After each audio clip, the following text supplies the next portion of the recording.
Thank you so much, Mr. Chairman. Really appreciate it. Mr. Dunn, thank you, sir, for being here. My condolences to you and your family. From the bottom of my heart, I am very sorry, and I hope we can do something to fix this issue of fentanyl in our country.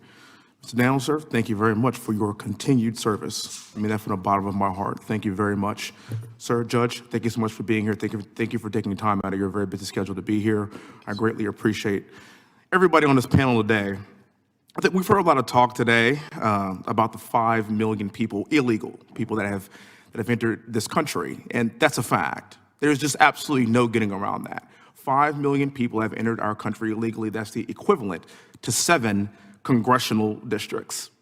Enough fentanyl has poured into our country to kill every American 5 times. I say that again, to kill every American 5 times. Sir, your son is one of those Americans. This is a fact. I'm from Houston. Houston is known for a lot of things. We're known for the world champion Astros, and we're also known as being the human trafficking capital of the entire world. That's not anything I am proud of. This is all happening at our southern border as we live and breathe every single day. Sir, Judge, I'm not criticizing what you're saying, and I've listened to you, and I can hear your heart, and I understand where you are coming from. But you did say that there's no invasion here. And I'm somebody that likes to look at the definition of things before we actually can have this conversation. And according to Oxford, the definition of an invasion is an incursion by a large number of people or things into a place or sphere of activity. I say it again. An incursion by a large number of people, and I would say 5 million people constitutes a large number, or things, and I would say enough fentanyl to pour into our country to kill every American 5 times is a thing. I would consider that to be the direct definition of the word invasion.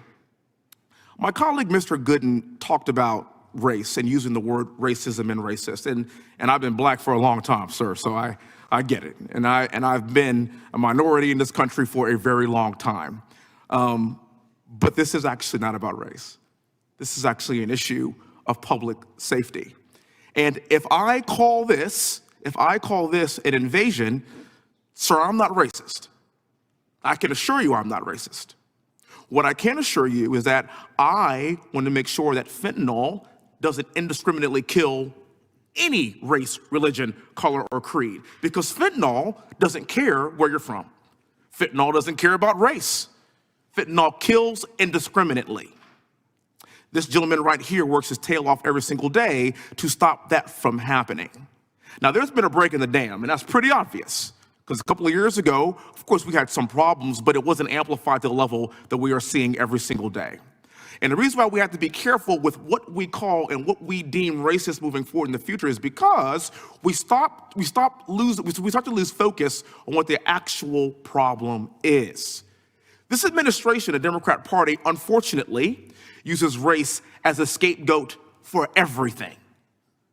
And as somebody that wants to make sure that we do attack racist issues when they do occur, we can't be the boy who cried wolf and blame racism all the time.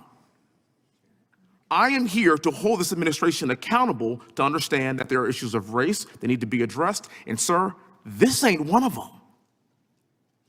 I applaud some of your actions in El Paso. It sounds like you're doing some great things. But I'm going to tell you, as being born and raised in Texas, living in Houston, we have a problem, and this problem has precipitated over the course of the past 2 years. That is a fact. I get working together. I get reaching across the aisle. But this morning, I can't believe that we had a 1-hour debate over whether or not we should sing the Pledge of Allegiance before we convene every day. 1 hour. That, to me, is antithetical to the point of this meeting today. I implore you all to be careful with using race because your son's no longer here. And I'm sorry. There's 100,000 sons and daughters that are no longer here because of fentanyl last year. This debate is very important and very spirited, but I implore this entire committee take a strong look at what's happened over the course of the past few years and to derive substantive solutions to this problem so that our youth can continue to have a future for this country. It ain't about race. We are all in this together. I yield back, Chairman. Thanks for watching, and if you haven't already, please consider subscribing to our channel. And while you're at it, please leave us a comment. Thank you for watching.